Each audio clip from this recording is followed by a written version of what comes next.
Hai semua, gue Wasa. Kayak di judul video ini, gue mau ngebahas handphone entry level terbarunya Realme ya. Ini adalah Realme C25S. Seri penerusnya dari C25 yang udah pernah gue bahas ya. Dan katanya pihak Realme, C25 itu termasuk sukses penjualannya. Makanya udah dikeluarin lagi penerusnya dengan sedikit upgrade, terutama di bagian chipsetnya.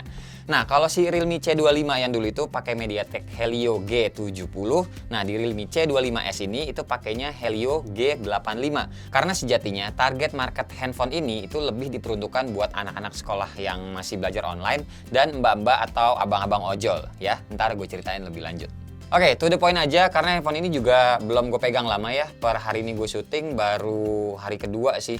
Jadi handphone ini tuh datang dengan box yang sama-sama aja juga dengan Realme C25. Cuma ada tambahan huruf S-nya. Terus isi di dalamnya juga sama, ada SIM card ejector, casing, kertas-kertas user guide, kepala charger 18 watt, dan kabel Type A to Type C. Di handphonenya juga udah langsung terpasang anti gores. Pokoknya abis buka box HP ini ya, udah bisa langsung dipakai handphonenya sama teman-teman.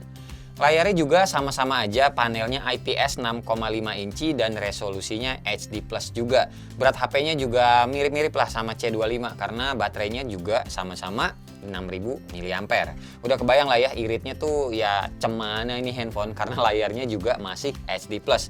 Kalau nggak kebayang nih, gua kasih hasil PC Mark-nya tembus hampir 12 jam. Nah, cuma dalam pemakaian sehari-hari gue belum dapat angka pastinya nih. Soalnya balik lagi yang tadi gue bilang ya, handphonenya juga belum gue cobain lama. Dan sepengalaman gue pakai Realme C25 yang dulu, baterainya tuh sehari aja emang gak bisa habis sih guys. Ngecasnya tuh ya besokannya, kayak misalkan kita baru pakai hari ini ya besok lah baru ngecasnya gitu intinya. Oke? Nah, buat durasi ngecasnya gue tuh ngetes dari 10% sampai full ini makan waktu 3 jam 10 menit pakai charger bawaannya ya. Yes, lumayan lama emang ngecasnya ya, cuma ya wajar. Balik lagi, ini baterainya 6000 mAh dan powernya juga cuma 18 watt aja. Enaknya sih ngecas sambil ditinggal tidur kalau gue biasanya. Lanjut lagi, buat back covernya juga lagi-lagi mirip banget desainnya kayak C25 yang biasa.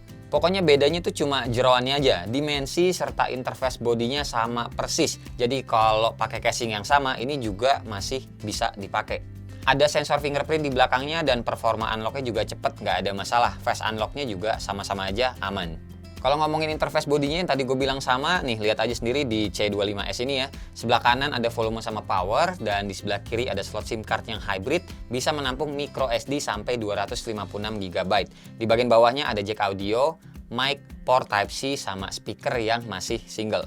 Anyway, handphone ini RAM-nya tuh 4 GB dan internal storage-nya 128 GB.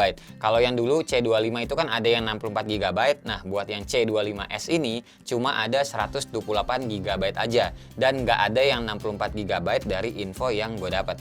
Jadi sampai sini udah ketahuan lah ya, bedanya tuh cuma ada di chipset sama internal storage-nya aja. Sisanya sama persis. So, langsung aja kita bahas performanya kayak gimana. Secara ukuran nanometer chipsetnya ini tuh sama-sama aja 12 nanometer juga. Pas gua ngetes lihat grafik beberapa game pun sama-sama aja. Macam PUBG ini ya emang segitu-segitu juga sih. Smooth bisa ultra, balance bisa ultra, dan HD bisa high. Ke kanan lainnya juga masih belum bisa. Buat main real drum, touch-nya juga lumayan aman.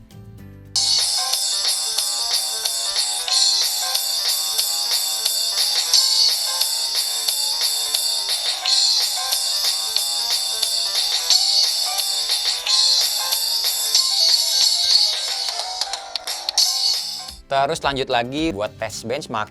Ini gue ngetesnya pakai Geekbench 5 aja dan skornya segini, baik yang single ataupun yang multi-core-nya.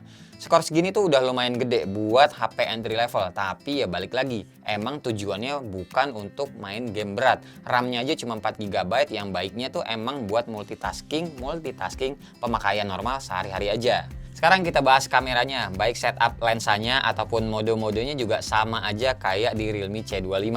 Langsung aja baca deskripsi buat detail resolusinya, dan hasil fotonya juga menurut gua masih mirip-mirip.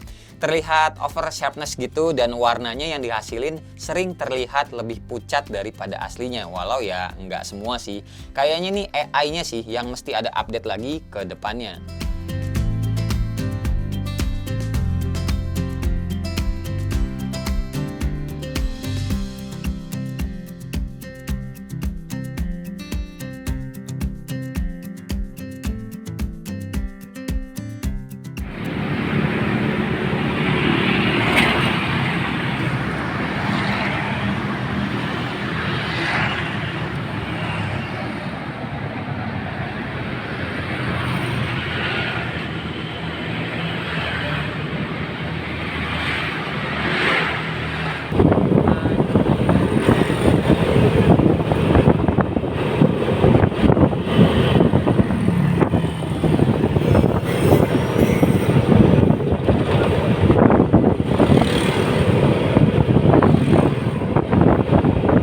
Oke, kesimpulannya dari gua ini handphone kan harganya 2 jutaan ya, atau tepatnya 2.249.000. Dengan harga yang relatif sama dengan seri pendahulunya, kita tuh dikasih prosesor yang lebih baik dan memori internal yang lebih besar. Balik lagi ke target marketnya buat mendukung kegiatan anak yang sekolahnya tuh masih di rumah aja selama pandemi ini ya, belum berakhir juga.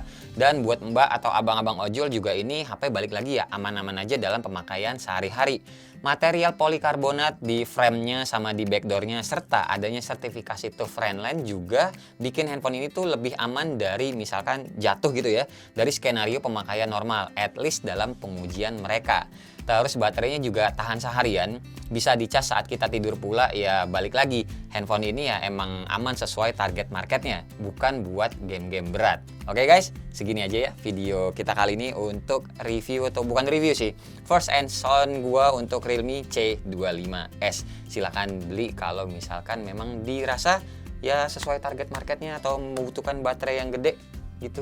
Terima kasih banget pokoknya buat teman-teman yang udah nonton dari awal sampai akhir, dan seperti biasa nggak usah di like, nggak usah di share, dan nggak usah juga di subscribe channel ini kalau tidak bermanfaat. Tapi kalau bermanfaat ya silakan share juga dong ya ke teman-teman, siapa tahu nambah pahala. Sampai ketemu di video selanjutnya. Bye bye. Cheers.